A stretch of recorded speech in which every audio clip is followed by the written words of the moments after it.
علی پور کا ایلی پارٹ 9 ہائے اللہ۔ اندر علی احمد ہنس رہے تھے۔ وہ بات تو میں بتانا ہی بھول گیا، کہتے ہوئے وہ چلم اٹھائے چلے آئے اور چولہے کے قریب جانے کے بجائے سیدھے دالان میں گھس گئے۔ جب ہم سب قاضی صاحب کے مکان پر گئے تھے، ادھر آؤ نا سارا، صبورہ تمہیں بات سنائیں، اس کمرے میں آؤ نا، تم شرماتی کیوں ہو؟ یہ تمہارا اپنا ہی گھر ہے۔ قاضی صاحب کے گھر تو ہم اپنا ہی گھر سمجھا کرتے تھے، تم کیوں شرماتی ہو؟ آ جاؤ آ جاؤ۔ وہ کھڑے ہنسے جا رہے تھے۔ دادی اماں کا ہاتھ کانپ رہا تھا، سیدہ کا دوپٹہ کان سے گرتا جا رہا تھا۔ بھائی فرحت، یہ تمہارے کہے بغیر نہیں آئیں گی۔ ٹھیک تو ہے بھائی، آداب طور طریقے کیسے چھوڑیں جب تک میزبان خود نہ کہے کیسے آئیں؟ اور بھائی فرحت تو ان کی میزبان ٹھہری، کیوں فرحت، یہی بات ہے نا؟ آخر بڑے گھرانے کی لڑکیاں ہیں، بہت بڑا گھرانہ ہے ان کا، کون نہیں جانتا ان کے گھرانے کے دوراہے کو؟ اچھا تو فرحت تم انہیں ساتھ لے آؤ ادھر ہی۔ وہ اپنے کمرے کی طرف چل دیے۔ رات پڑ چکی تھی، لیکن حاجرہ ابھی باورچی خانے میں بیٹھی انتظار کر رہی تھی کہ علی احمد کھانا کھا لیں تو وہ فارغ ہو۔ صبورہ فرحت کے ساتھ گپے مارنے میں مشغول تھی۔ دادی اماں جائے نماز پر بیٹھی تھیں، سیدہ بستر میں لیٹی ہوئی تھی۔ ایلی دادی اماں کی چارپائی پر اوندا پڑا، نہ جانے کیا سوچ رہا تھا۔ علی احمد اپنے کمرے میں سارا کو وہ قصہ سنا رہے تھے جب وہ قاضی صاحب سے پہلی مرتبہ ملے تھے۔ اور قاضی صاحب نے سمجھا، یہاں قریب ہو کر سنو نا، انہوں نے سمجھا کہ اندھیرے میں نہ جانے کون ہے۔ ہاتھ چلانے شروع کر دیے یوں ہی۔ ہلکی سی باریک ہنسی کی آواز سنائی دی۔ علی احمد بے تحاشا ہنسے چلے جا رہے تھے۔ ان کے کمرے میں نہ جانے کیا گڑبڑ ہو رہا تھا، جیسے واقعی قاضی صاحب پکڑ دکڑ کر رہے ہوں۔ ہنسی کی آواز ہلکی ہوئی اور پھر بند ہو گئی، بھاری آواز بھی بند ہو گئی۔ کچھ دیر خاموشی طاری رہی، پھر دفتن ہائے اللہ کی آواز آئی، اور پھر علی احمد کے کمرے پر موت کی سی خاموشی چھا گئی۔ جائے نماز پر بیٹھے ہوئے دعا مانگتے مانگتے دادی اماں کے ہاتھ لرز اٹھے، جیسے دفتن انہیں دل کا عرضہ ہو گیا ہو۔ پھر وہ دھپ سے سجدے میں گر گئیں۔ سیدہ نے آہ بھر کر رضائی منہ پر لے لی۔ مشین پر کپڑا سیتے سیتے حاجرہ کا ہاتھ کانپا اور دستہ مشین کی چرخی سے باہر نکل آیا، اور حاجرہ پھٹی پھٹی نگاہوں سے صبورہ اور فرحت کی طرف دیکھنے لگی۔ فرحت نے ماں کی طرف دیکھا، اس کا رنگ زرد پڑ گیا، لیکن صبورہ اسی طرح خوشی سے چلاتی رہی، ہنستی رہی۔ پھر دفتن اس نے محسوس کیا جیسے کچھ ہو گیا ہو، اور وہ خاموش ہو گئی۔ ایلی نے سر اٹھایا، چاروں طرف گھبرا کر دیکھا، نہ جانے کیا ہو گیا تھا، جیسے بہت کچھ ہو گیا تھا۔ اس کے دل پر ایک بوجھ سا پڑ گیا، کچھ بھی تو نہیں۔ چاؤں ٹھک، علی احمد کے کمرے کا دروازہ بند ہو گیا۔ تمام گھر پر بھیانک سکوت طاری تھا، موت کا سکوت۔ موت ایلی کانپ گیا۔ اس کی نگاہوں کے سامنے صفیہ آ گئی، جیسے وہ اس روز چارپائی پر پڑی دم توڑ رہی تھی۔ ایلی نے محسوس کیا کہ علی احمد کے ساتھ سارا کمرے میں اسی طرح سر پٹک رہی تھی، ادھر سے ادھر، ادھر سے ادھر، آنکھیں پتھرائے جا رہی تھیں۔ اس کی وجہ سے اس کی چیخ نکل گئی۔ دادی اماں اچک کر اس کے پاس آ گئی۔ کیا ہے دادی اماں؟ وہ زیر لب گنگنایا۔ کچھ نہیں ایلی، دادی اماں نے کہا، کچھ بھی تو نہیں، سو جاؤ، اور اسے کانپتے ہاتھوں سے تھپکنے لگی۔ اگلے روز جب ایلی بیدار ہوا تو اس نے محسوس کیا کہ گھر پر وہی بھیانک خاموشی چھائی ہوئی ہے۔ اس صبح وہ تمام دنیا کے خلاف غصہ محسوس کر رہا تھا۔ وہ کمرہ غلاظت سے بھرا تھا، وہ گھر، وہ محلہ، وہ شہر، وہ سب گندگی سے بھرے تھے۔ اس نے محسوس کیا کہ محلے والے سبھی اندھے تھے، اندھے اور اپاہج۔ ایلی کا جی چاہتا تھا کہ وہ گھر، وہ محلہ، شہر چھوڑ کر کہیں چلا جائے، جہاں غلاظت ہو، نہ گندگی ہو، جہاں بھیانک خاموشی ہو، نہ کچھ اور۔ اس کی نگاہ دادی اماں پر جا پڑی، جو چپ چاپ گھٹنوں میں سر دیے بیٹھی تھی۔ اس نے پہلی مرتبہ دادی اماں پر غصہ محسوس کیا۔ کیا وہ گھٹنوں میں سر دینے اور سجدہ کرنے کے علاوہ اور کچھ نہیں کر سکتی تھی؟ ویسے محلے کے لڑکوں کے خلاف تو اس کی زبان کینچی کی طرح چلتی تھی۔ جب صفدر اس کے مکان کی دیوار پر پٹاخہ چلاتا تو اس وقت کیوں چیختی تھی؟ اے ہے، مکان کی دیوار ہل گئی۔ اب کیا مکان کی دیواریں نہیں ہل رہی تھیں؟ پھر وہ یوں چپ کیوں بیٹھی تھی؟ اور فرحت کے پاس بیٹھی ہوئی وہ بھیگی بلی سارا جھکی جھکی نگاہوں سے گھر والوں کو ٹٹول رہی تھی، اور صبورہ یوں چپ چاپ بیٹھی تھی جیسے کچھ کھو گیا ہو۔ اہل نے پہلی مرتبہ سارہ کی طرف نگاہ بھر کر دیکھا۔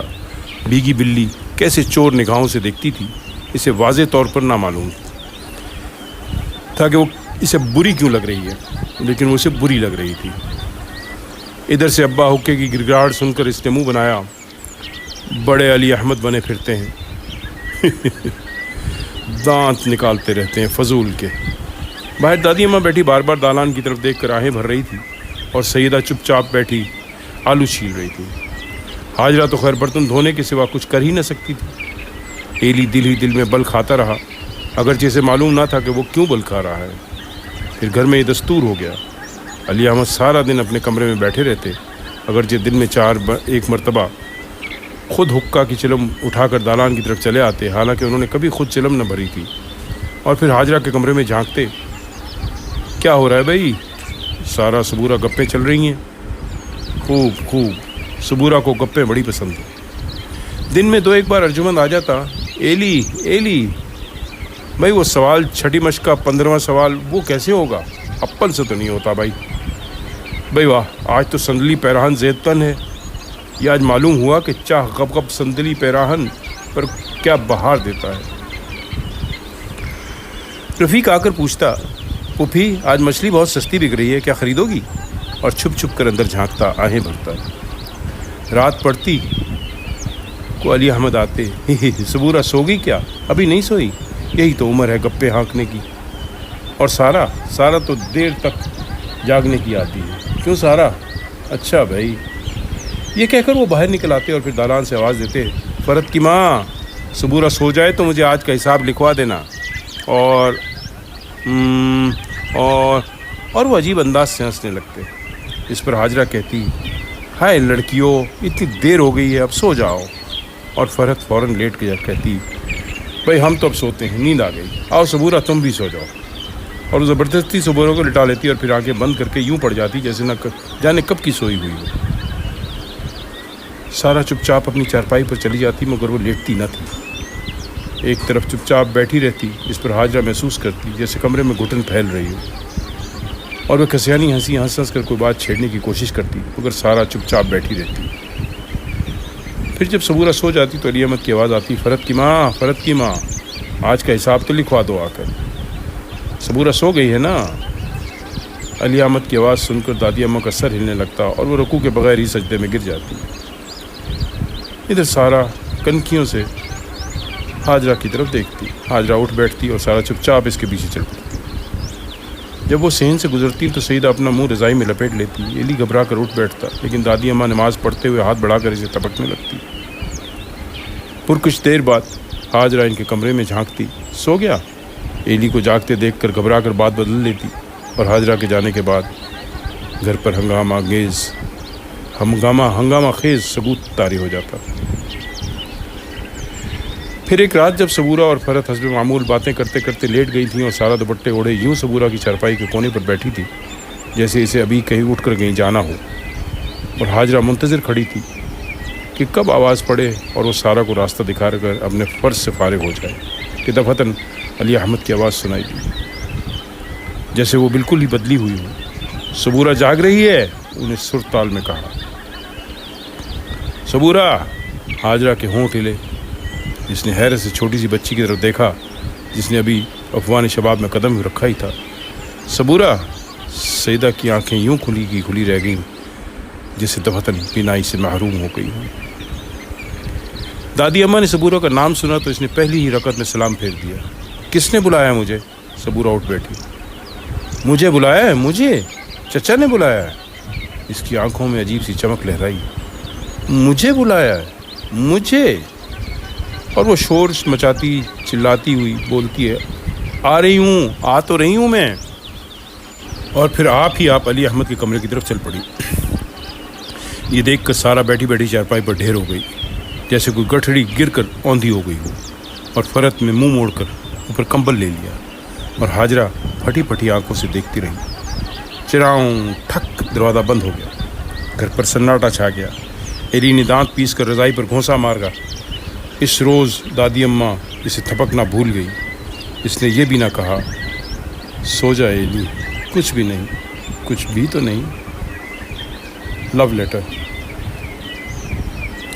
اگلے روز ایلی ارجمند کے گھر بیٹھا تھا اور ارجمند اسے سمجھا رہا تھا، بڑی والی کو نہیں، چھوٹی والی کو، اور جو گلابی سی ہے۔ اچھا، ایلی نے سمجھے بغیر کچھ کہنے کی غرض سے کہا۔ ارجمند نے زیر لب کہا، سب بڑی والیاں بیکار ہوتی ہیں، ان سے عشق نہیں ہو سکتا، اس لیے انہیں لو لیٹر نہیں لکھا جا سکتا، اور اگر لکھو تو بیکار۔ پوچھو کیوں؟ اس لیے کہ ان کا دل دھک دھک نہیں کرتا، اور دل دھک دھک نہ کرے تو پھر عشق کیوں کو رو سکتا ہے؟ سمجھے کیا؟ تو جانے من لو لیٹر چھوٹی والی کو لکھا جائے، ہکوری ڈکوری کو۔ لو لیٹر؟ ایلی نے ہونٹوں پر زبان پھیری۔ ہاں، ارجمند چلایا، بالکل موزوں ہے، اس کی عمر لو لیٹر کے لیے، اگر ہم نے لو لیٹر نہ لکھا تو وہ خفا ہو جائے گی کہ لو لیٹر بھی نہ لکھا، مجھے بڑے عاشق بنے پھرتے تھے اور اس کا دل دکھے گا، سمجھے؟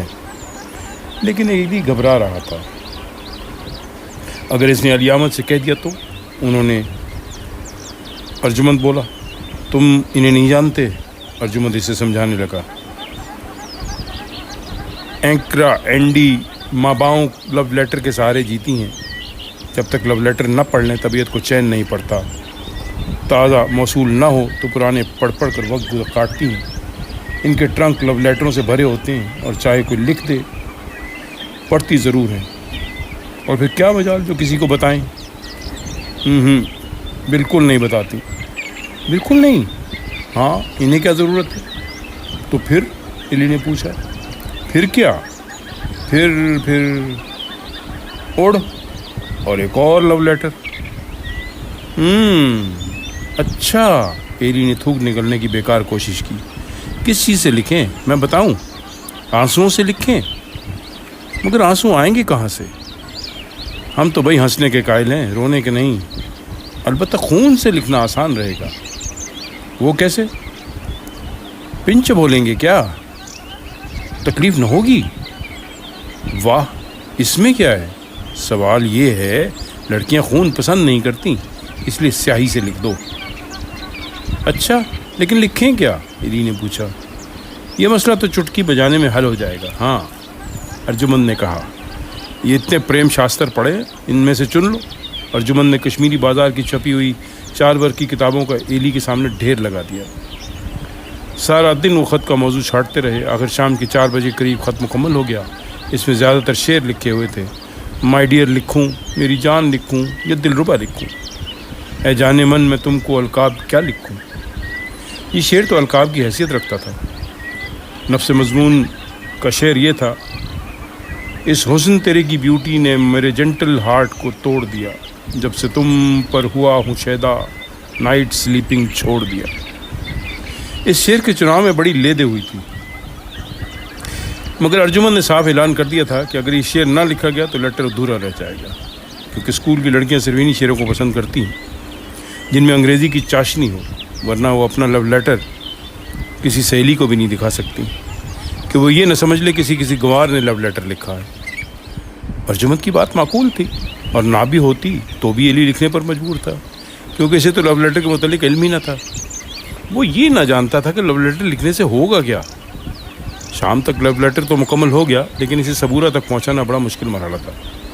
ایلی کا دل دھڑک رہا تھا، اس کی قمیض کی وہ جیب جلتی ہوئی محسوس ہو رہی تھی جس میں اس نے لو لیٹر اس کی جیب میں ڈال دینا، اور جیب میں نہ ڈال سکو تو اسے دور سے دکھا دینا، دیکھ کر وہ بےقرار ہو جائے گی اور خود ہی منت کر کے مانگ لے گی۔ دوسری تجویز تو ایلی کے لیے قطعی طور پر ناقابل قبول تھی، دکھانا بڑی ضرورت کا کام تھا، البتہ چوری چوری اس کی جیب میں رکھنا شاید ممکن ہو، لیکن دقت یہ تھی کہ اس کی قمیض میں جیب نہ تھی، عجیب قمیض پہنتی تھی۔ وہ اس نے پہلی مرتبہ دیکھا کہ اس کی قمیض شروع سے لے کر آخر تک انوکھی تھی،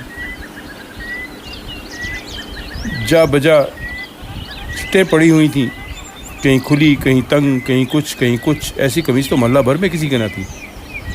پھر جب دونوں بہنیں بیٹھی باتیں کر رہی تھیں تو دفعتاً اسے لو لیٹر کا خیال آیا اور پسینہ آ گیا، دل دھڑکنے لگا، لیکن ہمت کر کے اس نے وہ رکا اس کے جوتے میں ڈال دیا۔ جلدی میں سے یہ بھی معلوم نہ ہو سکا کہ وہ جوتا کس کا تھا، سارا کا یا صبورہ کا۔ اگلے دن وہ علی احمد کے روبرو سر لٹکائے کھڑا تھا۔ بول، وہ کہہ رہے تھے، سچ بتا دے، اور سارا ان کے قریب کھڑی مسکرا رہی تھی۔ بتا، وہ گرج رہے تھے۔